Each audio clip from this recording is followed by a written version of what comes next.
We don't have to like each other. That's never going to happen. You're not going to get 27 best friends. But you do have to respect each other. 12 years in the game is a long time. It's very impressive. So I was wondering if there's any one moment for you that defined your commitment to the game where you had to overcome some big obstacle or some hurdle and you were like, this is for me. I'm going to keep going.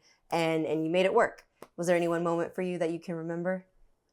Yeah, I think when I was 14, I moved here from Canada all the way to Arizona by myself because I wanted to play on the best team in the world, which was, of course, the U.S. Women's National Team.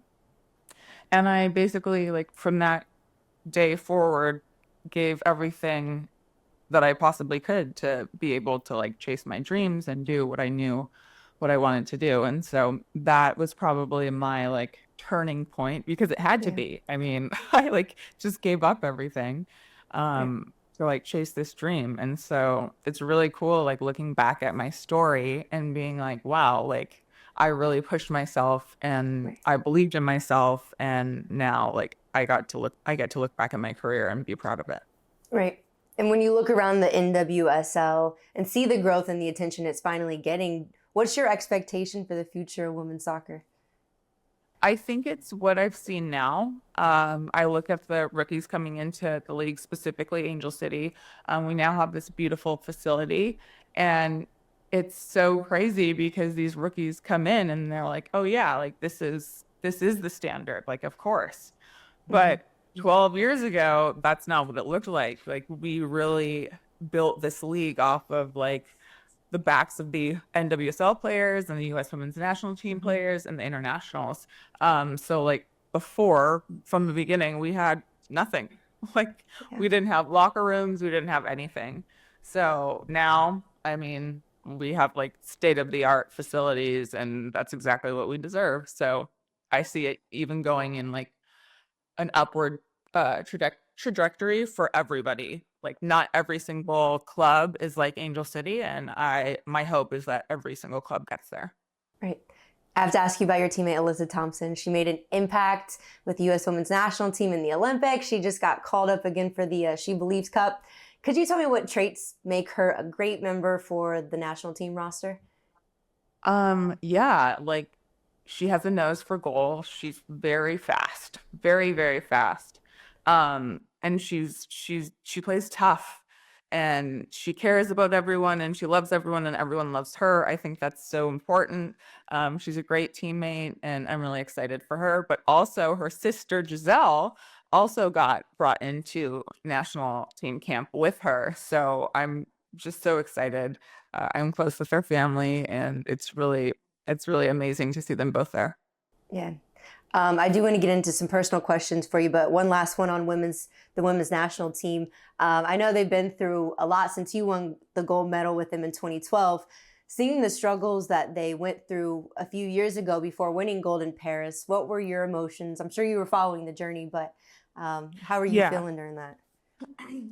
We started the equal pay situation kind of like 2012. We saw how big the U.S. women's soccer team was. Hmm. Through that time, after we won the 2015 World Cup in my hometown of Vancouver, um, I think we were just like, we need to do something about this. We like need to be paid what we're worth, and we need to like see our worth as well. Because I don't think we ever did that. You know, it was always like, oh, well, I guess this is all we have. So we don't want it to fold. So we just have to be happy with what we have. And we weren't, and we pushed and we pushed and we fought and we got equal pay, but that was really really difficult and it took a long time, but I'm really proud of everyone, and I think it's amazing. It's an amazing thing to be a part of.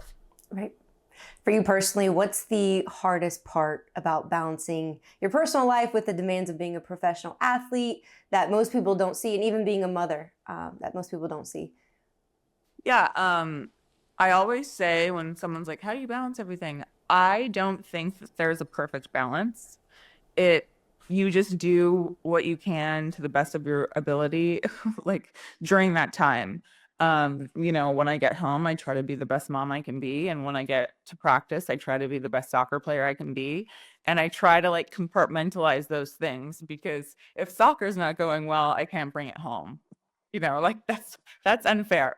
So yeah, I would say just being able to leave soccer at the training center and then be able to like come 100% to my kids as their mommy. Last one for you here. Since you're obviously a vet in the game, how do you handle moments when there's either tension or disagreement within the team, and how do you go about, I guess, being that veteran that people look to on the team when things like that are going on? Yeah, for me, I think it's in my actions. We have different types of leaders on our team. Some are vocal, some are through action, and I feel like I am one of those people. I know what it's like to start as a rookie and work your way through. And I just remember like I never want to make anyone feel uncomfortable or especially with all the things that have gone on in the NWSL.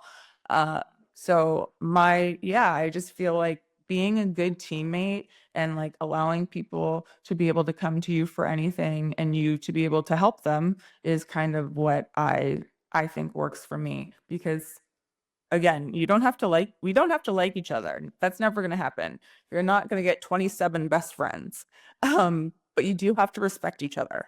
And I think that that's more important than anything. It's just the respect of it.